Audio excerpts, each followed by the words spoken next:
Welcome aboard, passengers. Mega Sim here in sunny Devon.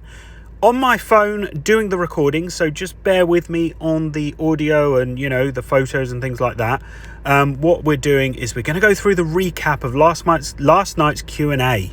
So the first thing they looked at was the preserved collection, just to clarify a few things. All routes are going over except one, and that is the NEC New York route. Just because there's a lot of baggage with it, they said that it was the fourth route that they created, but all the locos associated with it are not coming over, just because it was predominantly the old way of working. They said that Sandpatch Grey took so long to create or to upgrade, it would take the same amount of time to upgrade the NEC. So at this present moment in time, that's not coming over. But one thing they did mention, which was really nice, and they said that because of the delay, they're bringing the preserved collection to have scenario planner. Yep, we all know that.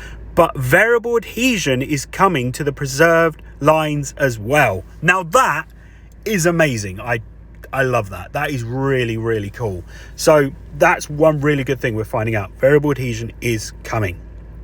Okay, so what they're trying to do is they're trying to show us what is actually coming out the game. No speculating, just what's coming out. So with the route selection, how do they choose the routes? Well, they are avid train sim gamers. They love trains, but they do a number of different things. They look at the forums. That's a big area. So they'll look at the forums and see what the requests are, but people in the company also have their idea. But a main thing that they look at, the factor in, is licenses they have already in place. So say, for example, in Germany with the DB, the Deutsche Bahn trains, they do quite well with that because they've already got the license. But they have like a one-page document, pros and cons of what they want to do with each route. But it needs to be new, it needs to be fresh, or something that they can achieve within their schedule. So the Underground was new, it was fresh, so it was something they wanted to do. But there's a lot of rounds of refinement, and then the final selection is taken place, because there is still the time that they need to spend on creating the route. They have a timetable, and if it goes over, they can't do it because it needs to be done by that time.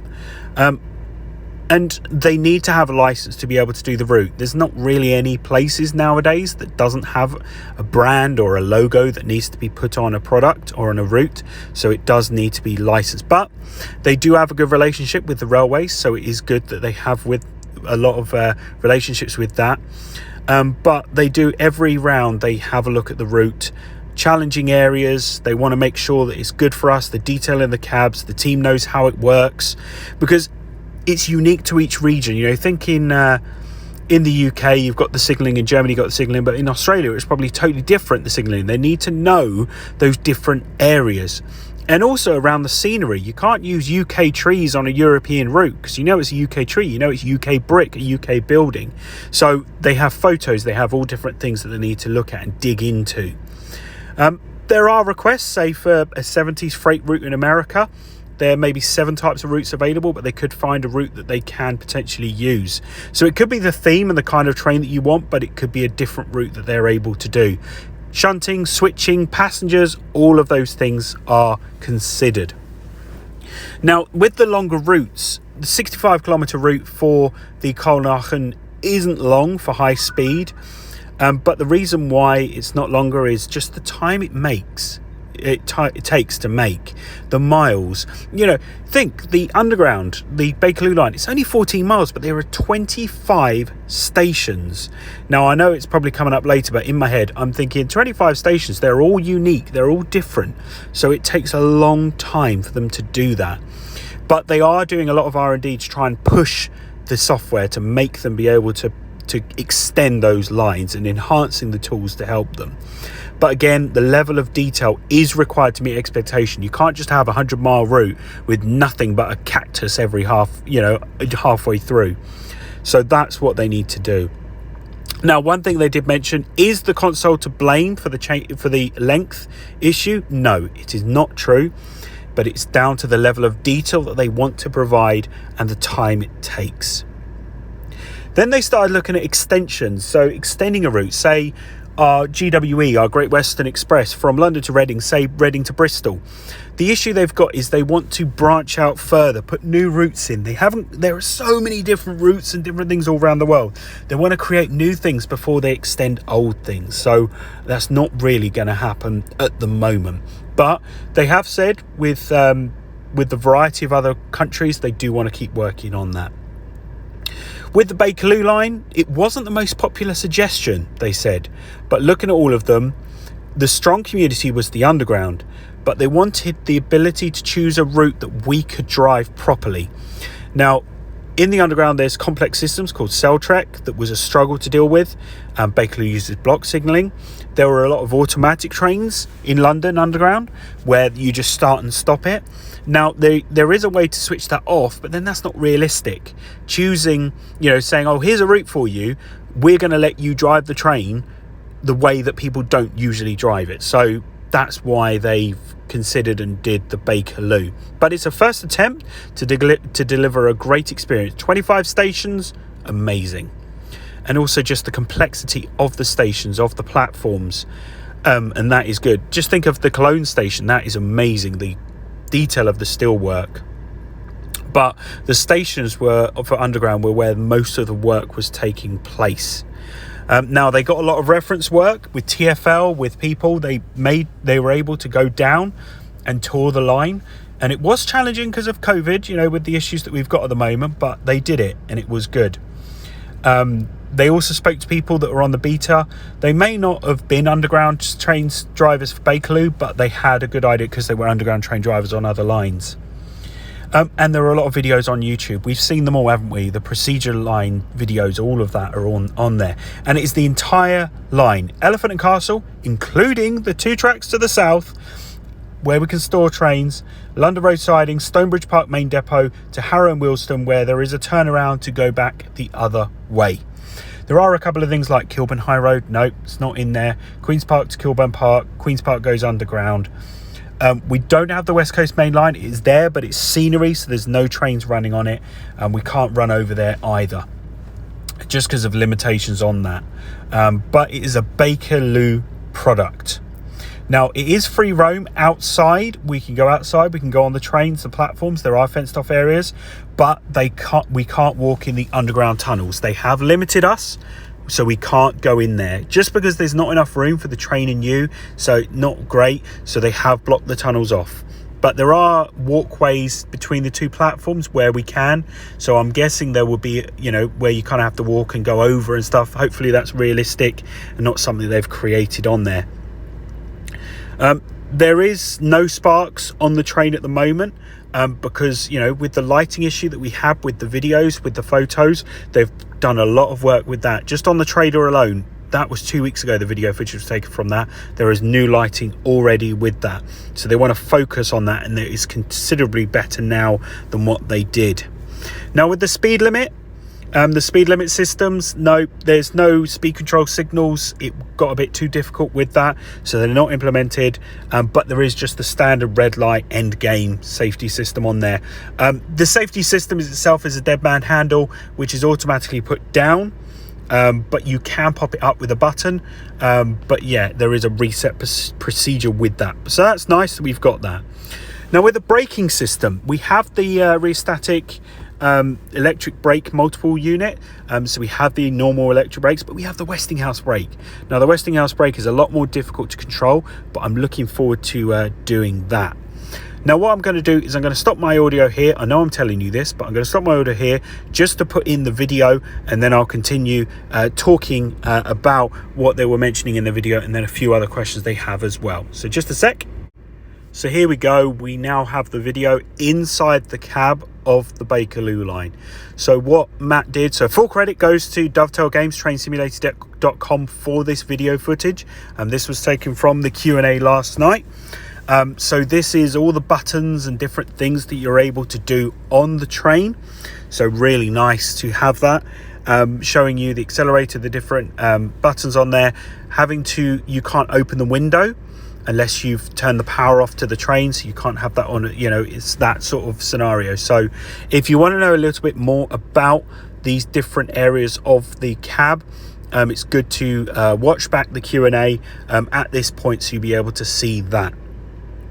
Now, they did mention in the trailer about mirrors at the end of the platform. So it's a half and half. It kind of works and kind of doesn't. But it's using the Unreal Engine, so it's actually called a screen space reflection. So it's not a true mirror. If it was a true mirror, then the gameplay would slow down totally. So it's effectively something that's pre-assigned, so it looks like it's going on. Okay, so it's a true reflection but isn't. So it's nice to be able to have that that in the system as well. Now, with the external cameras, they said that external cameras will be on the outside, but as soon as we go in the tunnels, external cameras will be switched off because they don't work. There's not enough room for them to work. But when you are in a station, external cameras will work in the way of a head-out camera, so you can look to open and close the doors. So that is possible. So in the tunnels, you have an external camera just to look down the train, or you can look in the mirror if the mirror is available, for you to be able to check. With the scenarios, there are 5 scenarios that have been built. There is 1 tutorial, and then the scenarios follow on from the training session. So kind of like a day in the life type thing. So there's one scenario the first one is from London Road Depot, then move out, then you need to stop, get on the main line, drive to Queen's Park. Then there's like one from Queen's Park onwards, another full length. Then the last scenario, the 5th one, is where you go back to the depot. So a day in the life, which is really cool to be able to have. Now, the scenario planner, which we know of, includes sidings, includes the depot, south of Elephant and Castle to Queen's Park, etc. All of that is accessible on the scenario planner. Now, when we look at the timetable to start with at launch, there is 200 timetable services. Now, it should be a lot more, but it is in progress at the moment that we will have a 400 timetable later on. So at the moment, there will be 9 trains active, and then there will be 20 later on when you get the 400 services. Now, the reason why they've got that is this is a self-enclosed route. Now, when you've got other routes where, like, say, GWE, Great Western Express, you get the train going into Paddington, but at the other end, it pops in and out into, like, a hole. But with Bakerloo, it is both sides. So if you get somebody sticking into a depot and then waiting there for 5 minutes, it stops all the trains. So at the moment for the 200 timetable, it's going to be roughly 1 every 10 minutes in a station. In reality, it's 3 minutes. So hopefully when the 400 comes along, it'll be roughly 5 minutes each one.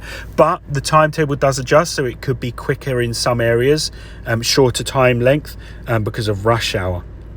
Now, as we said, timetables are complex, so they just need to represent it in the right way so it doesn't break the game, so we have a realistic as much as possible on Train Sim World. Now, the Köln line timetable is accurate, but just not the Bakerloo. Now, with the sound, Bakerloo line trains are pretty noisy. Are we going to fill all the junctions? Are we going to hear all of that? Yes, there is screeching, and it cannot be turned down unless you turn down your volume. Round the sharp corners, all sorts of noises, clattering over junctions. Feels like the real deal, they've said. So we're going to see gameplay soon in an upcoming Q&A so we can judge it for ourselves. Now, with passenger announcements, there is no audio passenger announcements.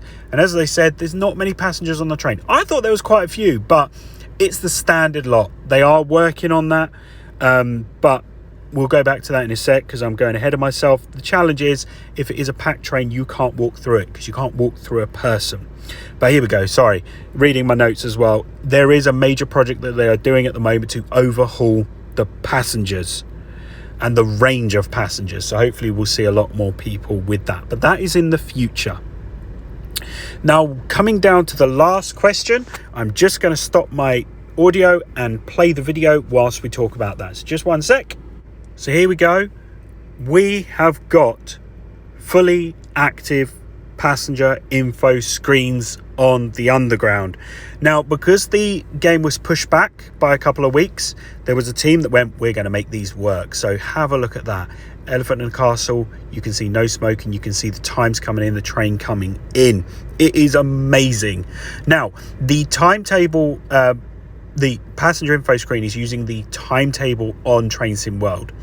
So if you are delayed, it won't be accurate. So if you are up to time, you know, that you come in at 10:02 and it's on the dot, then those passenger info screens will be accurate. But how cool is that? Again, full credit goes to Dovetail Games on this video, taken from the Q&A. But look at that train going in that station and with the passenger screen. And as you can see here as well, the other one with the train approaching, and as the train arrives, it is so good to see, and I love it. Now at launch, this is just the Bakerloo line that has the passenger info screens, but they've done it, so they could do it for other lines and routes soon, other new routes. They could redo old routes, I'm not sure, but at the moment it is just the Bakerloo line that has it. Now as we wait for that train to come in, so timings from the actual timetable from the schedule, okay, so not dynamically driven. If you're late, it doesn't adjust it. Now that was amazing, we loved seeing that. Hopefully we'll see more passengers. As you can see here, there it's empty at the moment, so that's something we will get soon, which is quite nice. Now we've got another Q&A session coming soon. There's still going to be more. It's going to be more about what they missed, and we're going to look at livery designer, so looking closer at that, and a bit of gameplay as well, so that is pretty good. Hopefully you're all right with this video. I'm sorry about it. It's just in sunny Devon, so in the car doing a bit of a recording on my phone, so you know, with the audio and stuff like that, so hopefully that's okay. No gameplay that I've got on Train Sim World 1 like I usually do. It's just I'm on my phone. But yeah, thank you so much for watching. Don't forget to subscribe for more videos from Megasim, of course, at Megasim UK on Instagram, Twitter and Facebook. I am Megasim. Have a great weekend. It's lovely weather, and yeah, oh, leave a comment of any extra things you like about the Q&A. You know, what are you looking forward to on the Bakerloo line? Let me know in the comments. And before we go, let me just mention this. How cool is this image? This is another image by Tom Connell. So good. And he said that they were asked to do a bit of blurriness in the passengers on that. So yeah, pretty decent. Really good images that have come out so far, haven't they? But yeah, it's the 1st of August, 20 days to go till Train Sim World 2. I'm Megasim. Have a great weekend. We'll see you soon. Megasim out of here. See you later, guys. Bye. Sorry, just before I go, just wanted to mention, I'm putting a video on now, just as an outro. This was me at Totnes earlier, seeing a Class 800 leaving the station. But yeah, hopefully you enjoy it. See you later, guys. Bye-bye.